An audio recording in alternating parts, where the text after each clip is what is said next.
Hello, this is Penny from Milton Anglican again, and I want to talk today a little bit about touch and about trust.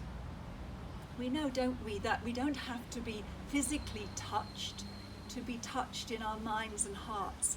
When, for example, we see a play or a movie or even read a newspaper article that stirs and affects our emotions, we know that we have been touched in our inner selves. Which brings me today to Thomas. On the first Sunday after Easter, we always think about Thomas and how he longed to touch the wounds of Christ, because he really had a little bit of a chip on his shoulder. He hadn't been there the first time that Jesus appeared to the disciples.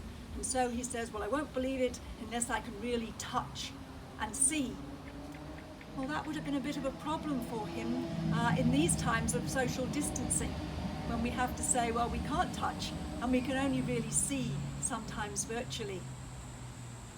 And yet, you know, that story doesn't tell us that Thomas ever actually took up Jesus's invitation to touch. It seems as though seeing him and hearing his voice was enough. So maybe Zoom or Skype would actually have worked for him after all. Somehow Jesus restores Thomas's sense of trust. And I think this story is all about trust, and it's trust that we need today as well. Thomas could be seen as a patron saint for uncertainty, and we live in uncertain times.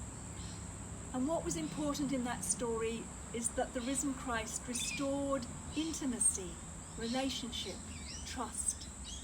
And it is trust that above all we need at this time. Trust in our love for one another, trust in humanity's capacity for compassion and altruism, trust above all in the love of God. For it is that trust that gives us hope.